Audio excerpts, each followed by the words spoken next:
great pleasure to introduce my colleague, Zhizhang, and he will tell us his solutions of several of Gromov's conjectures using non-commutative geometry method.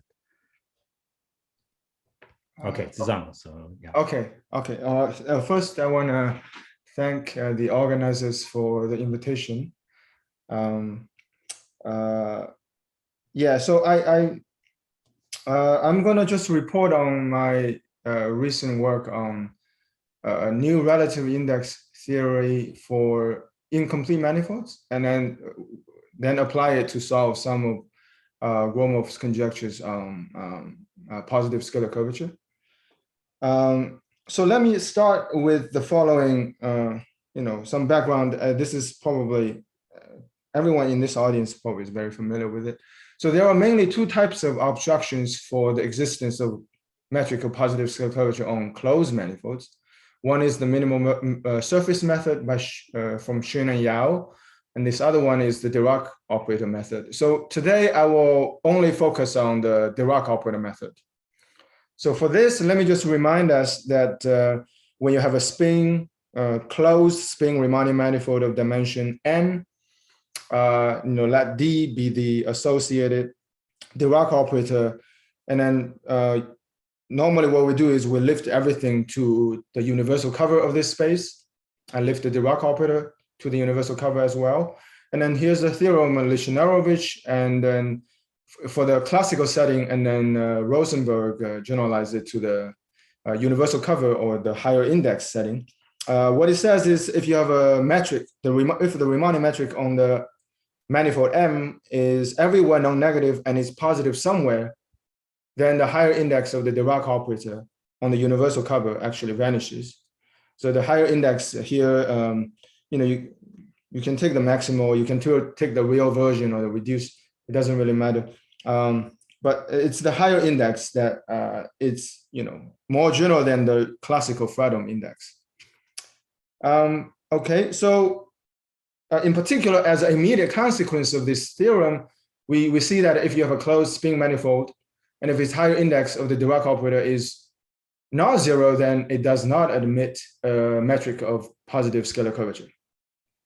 In particular, as a consequence of this observation here is the following theorem, that is for any torus of dimension greater than or equal to 2, it does not admit a metric of positive scalar curvature. This was a theorem by Xie and Yao and Gromov Lawson independently. But this was a long, open question for quite some time. And then the solution by Xie and Yao was through the minimal surface method, and then Gromov Lawson is not exactly the higher index I'm talking about here, but it's in spirit is very similar to the higher index theory. So that's so far I've been talking about closed manifolds, but now it's natural to ask, what about the existence of positive scalar curvature metrics on open manifolds or manifolds with boundary or corners? But it turns out in this case, if you just interpret in that sense, the question actually it turns out there's no obstruction at all in this per se, because question want to prove that in fact if you have an open manifold dimension at least 3, then every smooth function can be realized as a scalar curvature of some Riemannian metric on X. In particular, for example, the positive some positive function is the scalar curvature of some Riemannian metric. So X in particular, X admits a metric of positive scalar curvature. In fact, Gromov proved a much stronger result. It says any open manifold of dimension at least 2 admits a metric of positive sectional curvature. So in this sense, you would say, okay, that's the end of the story for open manifolds, and positive sectional curvature exists. But let me just point out the metrics of these curvatures that appear in both theorem. Often they tend to be incomplete metrics. Okay, so but let me actually say, it turns out this is not quite the right question to ask when you work on an open manifold. It's not just the existence of positive scalar, because these metrics can behave rather badly, but on the other hand, what really the right question to ask here is not just the bound on the scalar curvature, but also at the same time, the geometric size of the metric at the same time. So in other words, on an open manifold, we want to have a quantitative lower bound on both the scalar curvature and the geometric size. I'll make more precise what the geometric size here. You roughly speaking, you can interpret as the diameter of the space or some distance to be not some lower bound of that. So if you ask these quantitative sort of lower bounds on both the scalar curvature and the geometric size, then it turns out the original obstructions, the minimal surface method or the Dirac operator method, they still apply. In fact, Gromov proposed a list of conjectures throughout, in the past, 30 years or so. He's been putting out, a list of, gradually he's putting out a list of conjectures, on open questions concerning the metrics of positive scalar curvature on open manifolds or manifold with corners or manifolds with boundary. In this lecture, let me just, make these questions more precise. Let me just give a couple of these conjectures of Gromov, and then I'll talk about my solution, the positive solution to these conjectures. So here's a conjecture, what Gromov called the cube inequality conjecture. What it says is the following. Take the topological cube of dimension at least 2. Now you put a Riemannian metric on it. So now the condition here is if the scalar curvature of this Riemannian metric is bounded below by n times n minus 1. This is just a normalization number, just to normalize it so that it equals the scalar curvature of the standard sphere of that dimension. So this particular number is not that important here. But it says if it's bounded below by this positive number here, then the conclusion is if you sum up the distances between the opposite faces of this cube, there are n pairs, and you sum 1 over dj squared, and then this number has to be at least n squared over 4 pi squared. In other words, if you want the scalar curvature to be bounded below by some large number, then the distances cannot be too large. So distances have to be short in all directions. It's not so difficult to come up with some walk product metric so that to show that this inequality actually is optimal. So this is the optimal constant right here. Okay, so this is just well, in fact, this is a very special case of what Gromov called the cube m minus m conjecture. What it says is instead of considering just the cube, the simple case here is instead of just considering a cube, I can consider some manifold cross some cube, and then there's some the assumption is the higher index of this manifold does not vanish, and then you would have the same type of inequality. Same type of condition implies the same type of inequality. Actually, you can, the most general case is instead of just considering the product, you can consider a general manifold, and then the boundary has some cube-like structure, and then you have hypersurfaces. You have exactly m hypersurfaces separating the different opposite sides, and then you take the complete intersection, and the intersection satisfy this non-vanishing higher index. So that's the most general form. I think this is a good illustration of what type of question I'm talking about here. What do I mean by the lower bound on the scalar curvature and the geometric size? That's what I mean by the lower bounds of both. Okay, so the solution to this is in fact this conjecture, the most general conjecture, this n cube n minus m conjecture is true for all dimensions in the spin case. I guess Gromov's original conjecture stated, it stated even for non-spin manifolds, the condition the conditions are slightly different. But in a spin case, this is how I basically rephrased his conditions in a spin case. Let me just point out that in dimension at least dimension less than or equal to 8, Gromov proved this conjecture by using minimal surface method. So my method will be the Dirac method. So that's this is the reason I use the spin condition.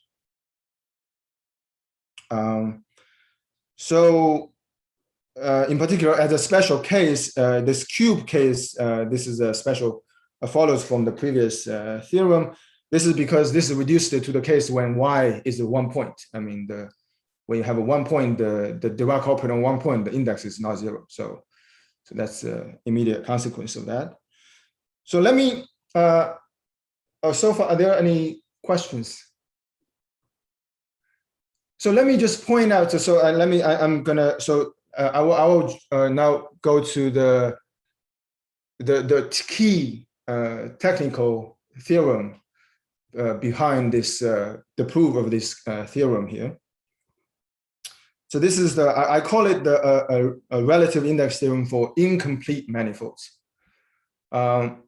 What it says is the following: you start with a closed manifold, and suppose you have some Clifford bundle of it on it, and on this Clifford bundle you have 2 Dirac type operators. And this 2 Dirac type operator satisfies the 2 conditions. First, there's some subset. I let the detail that here is I do everything over the universal cover or some Galois cover. It doesn't really matter. So the 2 condition here is when you restrict both of these operators individually, when you restrict to the interior of this subset, which is some open set, on this open set, both operators are invertible in this sense. They are invertible. And on the complement of it, to be more precise, if you take the closure of this complement and then on some small open neighborhood of that complement of X, they coincide. Okay. Then the conclusion is the relative index is 0. So I do want to point out, you see, from the statement itself, actually, you don't really see the relative. This index here actually is the index of some operator on a closed manifold. So it's not really a relative index for incomplete manifolds per se. But let me justify my. So here's some picture. So I just this is just a picture for what I was saying. You have the same manifold and some this subset can be very arbitrary. Okay. Any subset, but on these interior, the invertible, and then on the complement, they're the same. Okay, that's just a picture for the previous statement.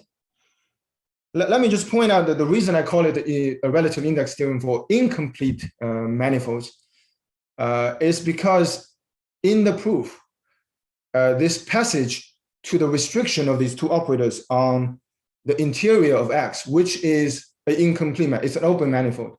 It's incomplete. So the passage to this incomplete manifold is very essential.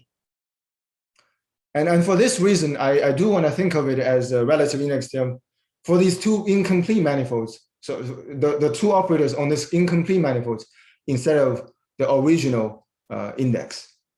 Okay.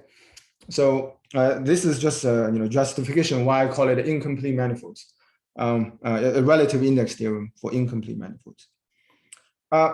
Let me point out the key idea here is to construct appropriate self-adjoint extensions.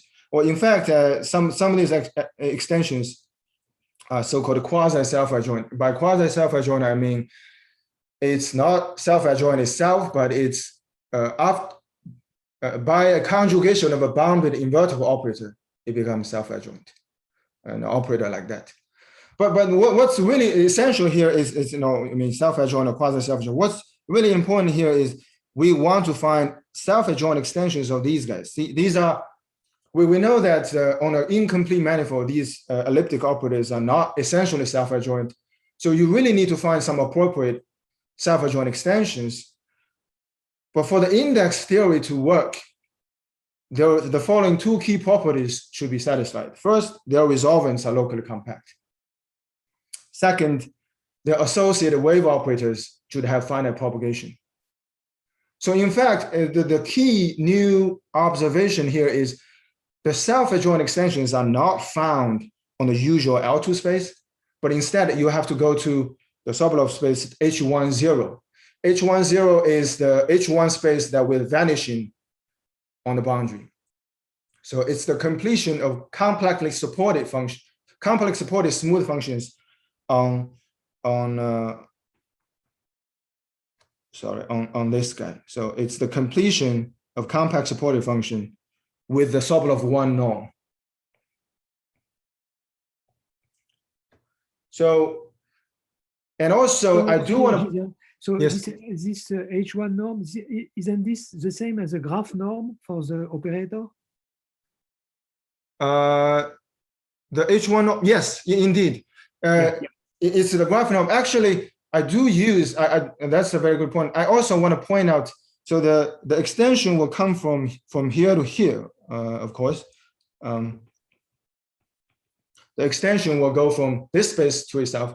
But also I do want to point out, this kind of extension here is not really determined by, it's new in a sense that it's not like, we know that sometimes we can have boundary conditions to make a APS boundary condition, or sometimes even local boundary condition to have an essential to have a self-adjoint extension. But this is not, this actually uses the invertibility of this operator in an essential way. By invertibility, I mean, it uses the invertibility on the entire domain, not just near the boundary. So this is kind of new. So I guess in this sense, this is new because I haven't seen it in the literature. Okay. Indeed, going back to Alain's comment that you see, if this guy is invertible, this operator is invertible, then the norm on this guy actually is the same if you just, some operator, if you do the H10 norm is the same as the IX, the usual L2 norm because of invertibility. And then this is actually, this is one of the technical observation that it's needed to pass. So how this actually is done is actually you get some extension on L2 first, and then you use this observation to pass to this space. So this is I guess the key observation of this relative index theorem here. And once you finish this part, once you prove these two properties, then, the usual sort of classical approach of finite propagation method applies to show that the relative index here is the same as this relative index here. Now, intuitively, this is not too hard to imagine once you take care of the technicality, because they coincide in the complement and then are invertible here. So if they coincide here, at least intuitively, the relative index, they should cancel in this common part, and what's left should be in the remaining invertible part. And then once you're in the invertible part, because of invertibility, you should get 0. I do want to point out the key difficulty, the main difficulties of this approach, this theorem here, is the fact that the lower bound, this lambda is the, sorry, let's go back here. The lambda here is the lower bound for the invertibility on this x.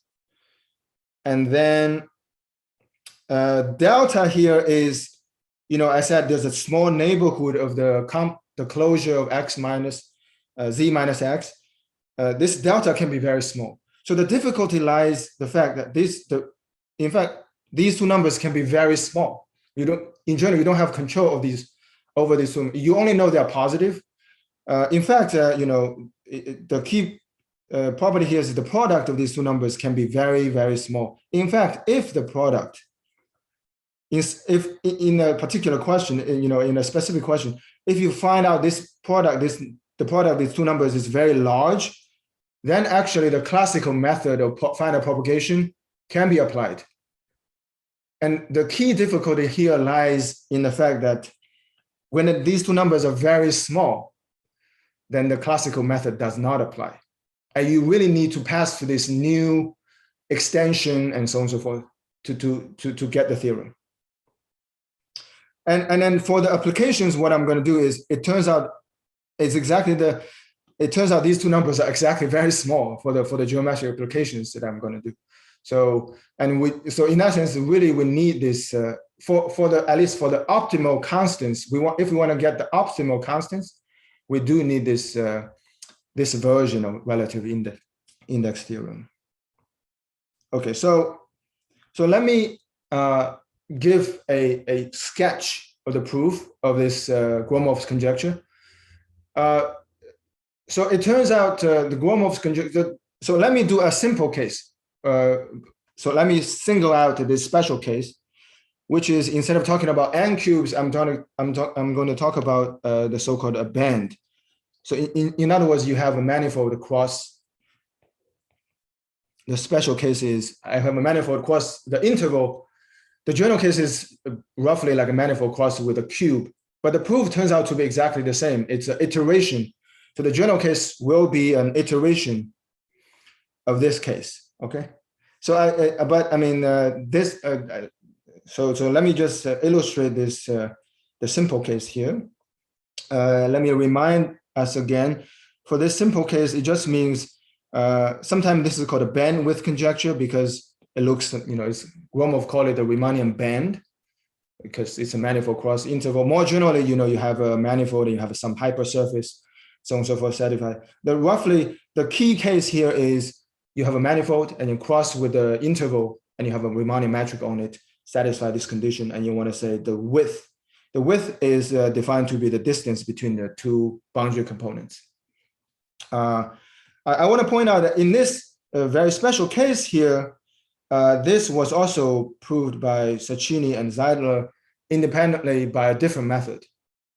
But as far as I know, so their method does not generalize to the cube case. So, so again, as I said, I will actually illustrate idea for this this more special case here, which is M cross interval.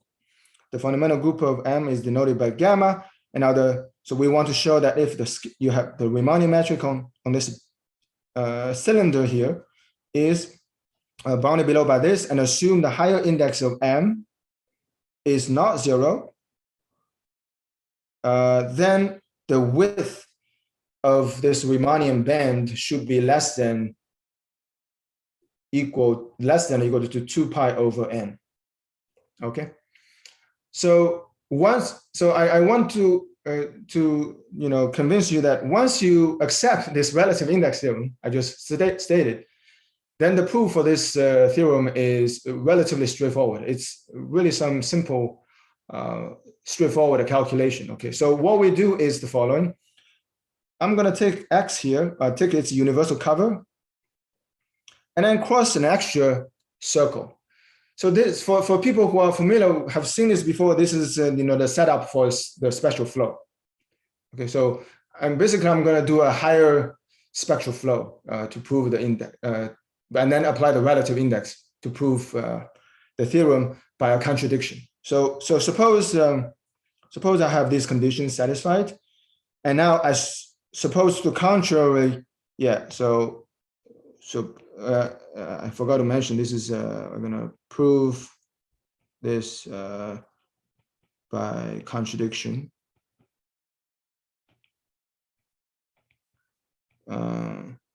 Basically assume this width is actually strictly greater than 2 pi over n. Oops, sorry.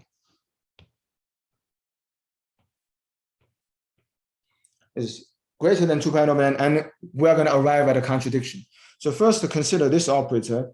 This is it's just the Dirac operator on S, but here this is the flow that you flow from D to the twisted D by U. U is in a unitary it's a unitary function,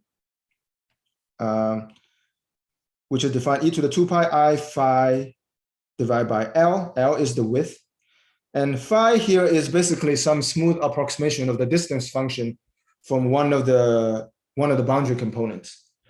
By this assumption here, I can assume that I can find a smooth approximation so that the gradient is less than 1 plus epsilon for some very small epsilon. And it's zero near one end, and it's L near the other end. So you get some unitary. And then now it's a routine calculation. You just say, by the assumption above, well, I'm going to show that this operator is invertible. Basically, you compute the square of this operator. Oh, I put a sub u here just to indicate, because I'm going to consider two operators. One of them is conjugated by u, and this by using a unitary u, and then this other one will use the trivial unitary one here. So I have, what did I do? Okay. So you take the square of this, and then it's a simple calculation. You can show that with above conditions, it turns out this operator is invertible. Well, square is bounded below by some positive constant. Okay. And then, well, basically, the point is, there's a technical point, I guess I forgot to mention. I mean, once you look at this guy, it's straightforward to see that this operator is going to be bounded below by some positive constant by the previous, estimates, because of the scalar curvature bound, and then here's some bound on because of this, so you have some derivative. So, but I do want to. For some of you have been probably you have noticed that there's actual term here. You cannot just bound this guy, but you also need to bound this guy. But then using a scaling trick, because this guy is quadratic and this guy is scalar, so you can just rescale in order to make this whole thing invertible. So what I'm saying is this term is not a problem. But anyway, you can show that this term is bounded below by some positive number, and then you do the same thing for the trivial, the constant one unitary, and then you show this is also bounded below by the same constant.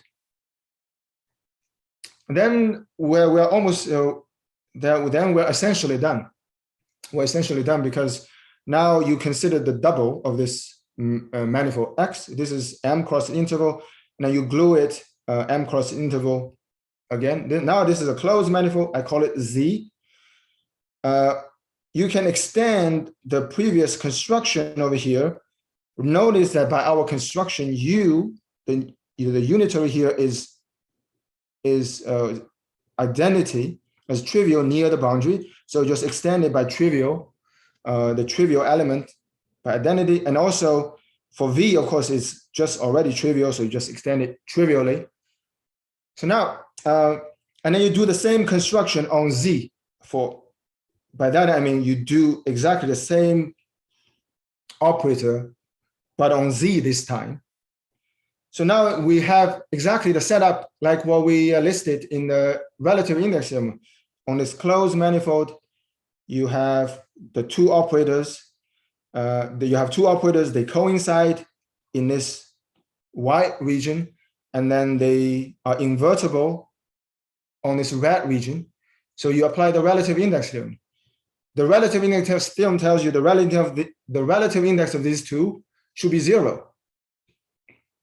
But we know that on a closed manifold, now essentially this is like a torus, you can do the computation. On a closed manifold, you really can do the computation. You see that if you look at this operator here, by a spectral flow argument, you see that the index of this on that closed manifold here is exactly the spectral flow with the product of the index of M. But the spectral flow in this case, by definition, you will see that it's 1. So by assumption, the relative index should be not 0, But on the other hand, it's 0 by invertibility. So that's a contradiction, and that's the end of the proof. The journal case, as said, you do basically you take this operator. Now, suppose you have m directions, you just do it m times. You iterate, you keep conjugating, you do it this m times, and you do the same. And it's literally the same proof. Okay, and that proves the that proves this conjecture here. So okay. So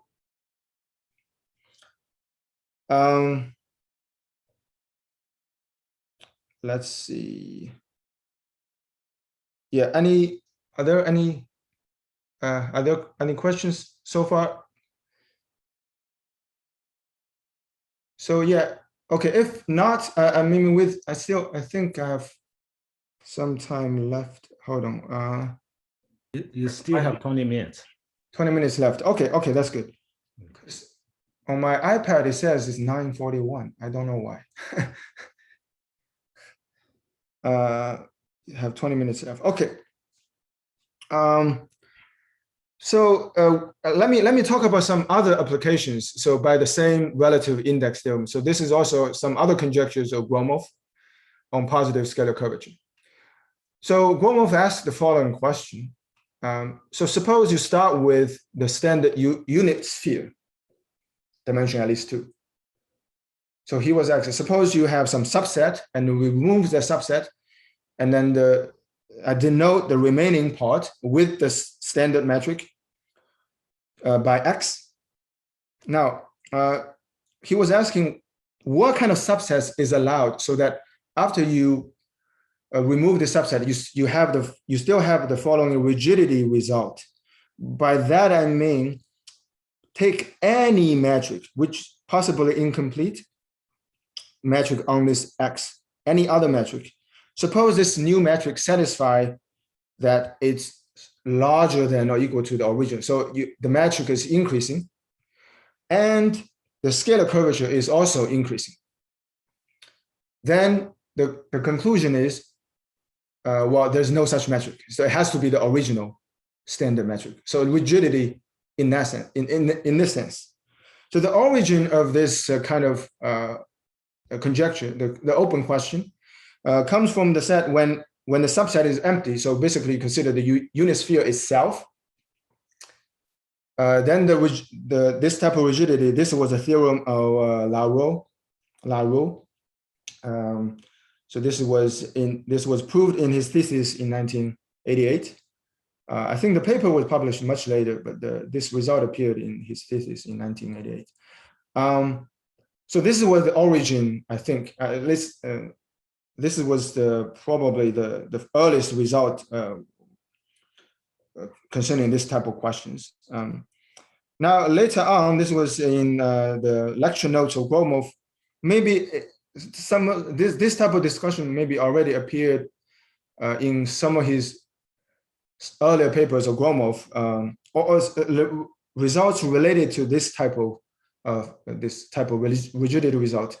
But for example, in Gromov's, in 2019, he had this long lecture notes, 4 lectures on positive scalar curvatures, and then he was discussing some of these open questions like this. And then there he showed that if you remove a single point, the dimension is between 3 and 8, because he's using the dimension restriction comes from the fact he's using minimal surface method. If you remove a single point or you remove a pair of antipodal points, then Gromov showed that this rigidity holds. Okay, so by applying the relative index that I just mentioned, I was able to show that, in fact, this rigidity result holds for a large class of subsets. So there's a large class of subsets that's allowed. When you remove that kind of subsets, the rigidity result holds. And I don't know if this is the best name, but I call it the wrapping property. Okay, it's a subset with the wrapping property. In the next slide, I will tell you the precise definition of what this means. But let me just give you some idea. So, for example, any open or closed geodesic ball or radius less than pi over 2, so slightly less than the hemisphere, then the rigidity holds. Or any compact simplicial complex or codimension 2 that lives in some hemisphere. Okay, so then the rigidity result holds for these subsets removed. So let me, once I give you the definition, maybe it kind of explains why I call it a wrapping property. Well, maybe people can also suggest other, maybe better names. So here's the definition, what I mean by the wrapping property. A subset is of the standard sphere is said to have the wrapping property if for sufficiently small epsilon, the epsilon neighborhood of that subset is non-separating. By that I mean when you remove this neighborhood, the remaining set is path connected. Okay, so the more important condition is the following. And there is a smooth distance contracting map, distance decreasing map from the sphere to itself, such that it turns out it's at least to me, it's still a bit mysterious. This is in some sense, I don't have a very philosophical explanation for why the even dimensional and odd dimensional case works slightly differently. For the even dimensional case, the condition is this map is distance contracting, but on this neighborhood of the subsets, it has to be identity map. Okay, and then in the odd dimensional case, it's allowed to be the antipodal map or the identity map. Zhizhang, I don't understand. What do you mean by distance contracting? Because what prevents me of taking the identity? You must have a constant in the contraction or what? Oh, here's the last degree. Sorry, there's a degree has to be not equal to 1. Oh, okay. Yeah, so the degree usually in all the examples that I'll show you in the slides, the degree actually turns out to be 0. But degree is not equal to 1. That's sufficient. Okay. But yeah, indeed, the degree has to be not equal to identity, not equal to 1. So the identity that rules out the identity map. Yes. So now, if you look at this condition, that might explain why I need in the previous slide, why I need, for example, something that's living in a hemisphere. So let me briefly explain how you work in a subset in a hemisphere. You just basically fix one hemisphere and then push the other side by reflection. So that's the map, and that's the reason I call it wrapping property. So I don't know if that's a good name, but that's why I call it the wrapping property. So in the because this technical condition here, in the R-dimensional case, it's allowed to be antipodal map or identity map. So in the R-dimensional case, actually more sets are allowed. In particular, a pair of antipodal points is allowed. At least according to the definition, a pair of antipodal points is not allowed in an even dimension. Okay, it doesn't work. In an even dimensional case, you see if you have a pair of antipodal points, when you push, one point will have the reflection. It doesn't work. In the R-dimensional case, you can position the two antipodal points so that let me explain why in the R-dimensional case the two a pair of antipodal points actually is allowed. Is because, for example, in dimension 3, suppose you have a pair of antipodal points, you basically take 4 pairwise orthogonal equators, and that cuts the S3 into 16 regions, and you just position the 4 equators so that the 2 antipodal points are living in 2 of the antipodal regions, and then you do 4 reflections in the appropriate order. So one of the regions will be identity, and the other region, opposite region, will be antipodal, the antipodal map. So that's why in the all-dimensional case, the pair of antipodal points is allowed. And then the same proof actually shows that you can allow pair of antipodal geodesic balls of radius less than pi over 6. Pi over 6 come from exactly the fact that I cut into these 16 regions and you calculate the largest geodesic ball that can fit into this region. And then this is exactly the same proof you can show. So this shows that actually a fairly large class of subsets satisfy this rigidity. So this recovers the previous results, except in the even dimensional case, it doesn't cover the antipodal points yet. But otherwise, it covers all the previous results. And then, so let me, since I have so not only recover the previous result, you also, in the other case, you removed the dimension restriction from Gromov. Yes. So of course, all these remove the dimension restriction. That's true. Yeah. So I mean, of course, maybe some experts can tell me what's the current status of the minimal method, minimal surface method. As far as I know, I mean, it's very rigid, robust argument in dimension up to 8. Beyond dimension 8, I'm not so sure, but maybe there's some more progress in recent years. But yeah, I mean, yeah, in this region is, as I said, the dimension restriction of Gromov's result is only because of this the minimal method, minimal surface method itself, because of that dimension restriction. Yeah, so there are some other similar applications of this type by the rigidity, by the relative index theorem. So since I have maybe a few more minutes left, let me just briefly comment on how one prove this, how one applies the relative index theorem to prove this theorem. The key observation here is, again, you want to somehow on a sphere, you want to find two operators D1 and D2. They coincide. They are invertible. They are invertible on this subset, essentially. They're invertible on this subset, but on the outside of this subset, they coincide. So there are two parts. On this removed subset, they coincide. Outside this removed subset, they coincide. So, and that's how you prove the relative index theorem.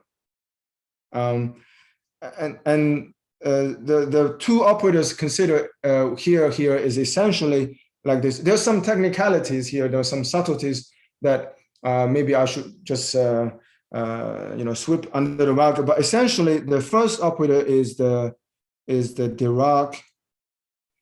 So this one is Dirac twisted by essentially the Barth bundle. Okay. The first operator, and then the second operator is Dirac twisted by the pullback. The Barth bundle, let me call it E here.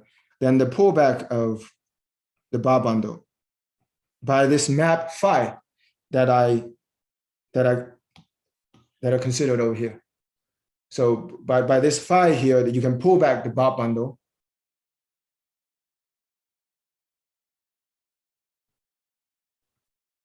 Sorry, what did I do? Go back. Yeah, pull back of this Barth bundle. Okay. Let me just again. Once you consider these two operators will actually, by the construction here, by phi, you see, phi is identity on the neighborhood.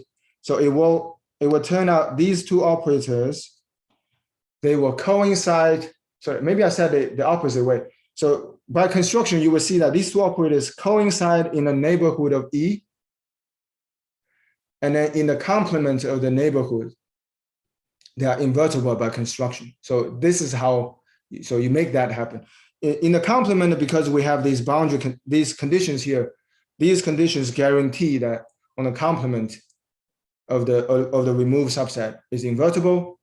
And then by construction of this map phi, they coincide in the neighborhood of that removed subset. So now by apply the relative index theorem again, then the relative index of these two is supposed to be 0. But we know that because the degree of phi is not equal to 1, so the difference between these indices is a non-zero multiple of the index of twisted Dirac by the Bott bundle, which is not 0. So no, it's the relative index is supposed to be 1 minus the degree of phi, times the index of the twisted Dirac operator by the Bott bundle, which is not 0. So that's a contradiction. And then that's the end of the proof. Okay.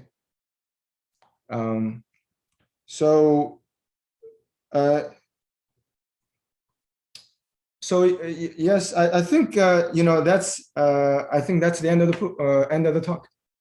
Thank you. Thank you. Oh. Are there any comments and also questions? I have one comment and a question at the same time. Zhizhang, could you come back to where you explained the proof, where you were taking the spectral flow? And, yes, okay. This one? Yeah. Next slide. No, the one before, the first example. Yeah, this one. Yes, yeah, okay. Yeah, so let me make some point about the conceptual background. So it seems to me that two things have potential generalization to many other cases, because when you say that the distance between the two things is larger than something, if you use the formula for the distance, which is given by, the supremum of the evaluation of the difference of the function, where the commutator with Dirac is bounded by 1, yeah, it's exactly what you are doing, because when you are constructing this function phi, yes, it has the property that its gradient is less than 1 plus epsilon. yeah, exactly. So this is, yeah, I mean, you mean this? Yes. Yeah.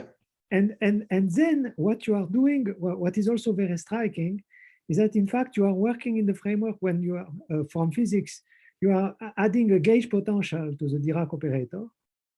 Because the formulas that you wrote, it's really adding a gauge potential using this U and putting coefficients. So what I mean is that there seems to be a general lemma, I would say, which would work for in fact, in the general framework of non-commutative geometry. For what you see what I'm saying? You mean instead of just actual manifolds, you mean you can? Right. Yeah, exactly. Because what I mean is that after all, you are saying the distance is larger than something. Okay, and then if you have a formula for the distance which is as a supremum, then it tells you that there is some function, some element of the algebra, if you want, which will fulfill some condition, which are exactly the type of conditions that you wrote. Right, then, right. Okay, then you are acting with the spectral flow and you are doing something. So, and it seems to me also in the last proof that you gave with the bot, the pullback of the bot, it's the same thing in the sense that you are also using gauge potentials that you are using with the Dirac operator. So somehow, there has to be a kind of a general statement about the relation between the metric and the gauge potentials, which is at work there. I don't know. I mean, okay, this is just a vague point, but it struck me as what struck me is that when you were using this function phi, you were exactly using the definition of distance in the right way. Okay, I see. Yeah, it would be nice, for example, it would be interesting to see, this, not just for manifolds. First, of course, one has to make sense of what's the right for example, even from, let's say, not just, maybe not, purely non-commutative spaces yet, maybe no, more geometric. probably not in that framework, but what I mean is that in a slightly more general algebraic framework. Yeah, it would be bear in interesting to mind. see, like, if you have a, metric space, and then maybe what's the, Yeah, for instance, yeah. That's what I have in mind. And but what is also, I think, very, very striking is that you are using really gauge potentials. So in a way, there must be also a general way of formulating things. I mean, the way they are. I mean, it would be very interesting if, for example, like this, the work of like John Lodge and Valini, this. Well, of course, they were talking about Ricci curvature, but on general spaces. Yeah, exactly. It should be also related to that, yes. But what I had in mind was more, like a relative index, like you have, namely a kind of invariance of the index in the space of gauge potentials with some freedom, and a relation towards the metric as defined by the Dirac operator. That's what I had in mind, more or less. I see. Because essentially, you are always comparing Dirac operators with gauge potentials, essentially. Yes, we are working in that framework. And then you have a stability, robustness of the index, which is more powerful than the ordinary robustness of the index in the sense that the two indices are the same. I see. Yeah. Okay. I will think more. It might even be something about some metric on the space of gauge potentials, which is, you see, which is in fact directly related to the definition of the distance from the commutator. And you see, on the space of gauge potentials, there is a natural metric norm, if you want, which is given, and much of what you are doing is probably telling some stability with respect to that metric, some inequalities or something, which, okay, I'm not able to guess just right now, but seems that there is a lot of I see. So by gauge potential, I mean, like you take a manifold, you take all possible. Well, no, but in general, when you take a Dirac-like operator and an algebra, you have the one form, so the things of the form sigma of AI D commutator BI, which you can add to D, and they play, when they are self-adjoint, they play the role of gauge potentials. Oh, okay, I see what you mean. You see, and they have moreover, this space of gauge potential as a natural metric. There's a natural norm and so on. So it's an affine space, of course, but so somehow, it would be great if one could extend the core of the argument that you have, namely the stability of the index, to such a situation. That's what I had in mind. Okay, I see. Okay. Now I understand. Okay.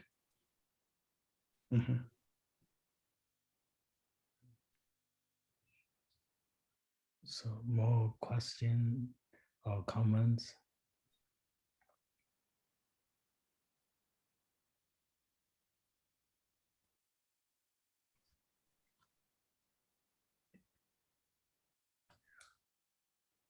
Okay, so if not, let's thank Zhizhang for a very wonderful, beautiful talk. So congratulations. Yes. Very nice.